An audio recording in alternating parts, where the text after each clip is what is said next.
شاید ان کے دماغ میں یہ بات ہو کہ کوئی پاکستان نیوکلیر پاور بھی موجود ہے. شاید ان کے دماغ میں یہ بات موجود ہو کہ ترکی کی بہت بڑی فوج ہے. ہمارے پاس سعودی عرب ہے جس کے پاس بہت بڑے جو ہے وہ تیل کے ذخائر ہیں. ہمارے پاس نہر سوئس ہے اور کیسپین ہے جہاں سے دنیا کی 70-80% تجارت ہوتی ہے. شاید انہوں نے سوچا ہو کہ مسلمانوں میں کوئی غیرت جاگے گی جس کے نتیجے میں ہمیں سپورٹ ملے گی, لیکن بدقسمتی سے انہیں یہ سپورٹ نہیں مل سکی اور آج بھی وہ اسی طرح سے شہید ہو رہے ہیں. لیکن میں ایک بات ضرور کہنا چاہتا ہوں, ہم ذرا سے حالات خراب ہوتے ہیں تو مرنے لگتے ہیں, ادھر بھاگتے ہیں ادھر بھاگتے ہیں, ہم مر گئے, تباہ ہو گئے, برباد ہو گئے اور پوری قوم کو بھی مایوس کرنے لگتے ہیں. میں ابھی اس وقت کسی سیاسی اختلاف کی بات اس لیے نہیں کر رہا کہ میں خود انیشیٹر ہوں اس پورے عمل کا جو اس وقت ہو رہا ہے. میں خود وزیر اعظم صاحب کی خدمت میں آیا, میں پی ٹی آئی کے پاس بھی گیا, سب کے پاس کہ کسی طرح سے اس مسئلے کے اوپر تو ہم اکٹھے ہو کر بات کریں, پوری پاکستان کا ایک میسج جائے. میں خیر مقدم کرتا ہوں کہ آپ نے اس کو ایکسیپٹ کیا, لیکن آپ ہی مجھے یہ بتائیے نا کہ سارے پولیٹیکل اختلافات کے باوجود یہ بات تو ہمیں سمجھنی چاہیے اس وقت کہ جو اس وقت فلسطین کی پوزیشن ہے یہاں سے ہمیں کلیئر میسج جانا چاہیے کہ نہیں جانا چاہیے. ہمیں اسلامی ممالک کے تمام سربراہوں کا بھی اجلاس بلانا چاہیے, یہاں سے بالکل یونانیمس فیصلہ ہونا چاہیے.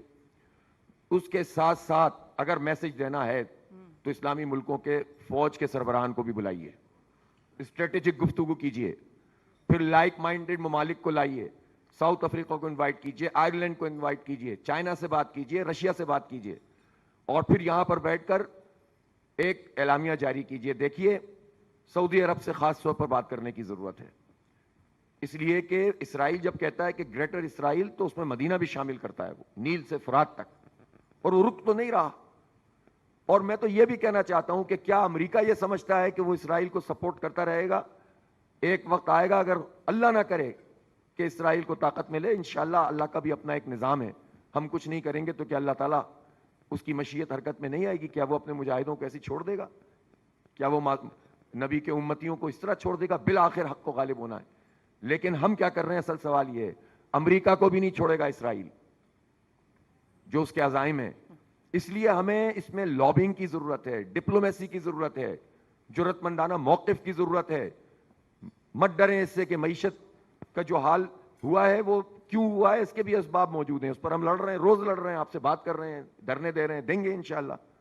لیکن اس وقت ہم یہ سمجھتے ہیں کہ اس وقت ہمیں بالکل وہ موقف لینا چاہیے جو انسانیت کے حوالے سے ہو, جو ہمارے دین کے حوالے سے ہو, جو پاکستان کا ترہ امتیاز ہونا چاہیے.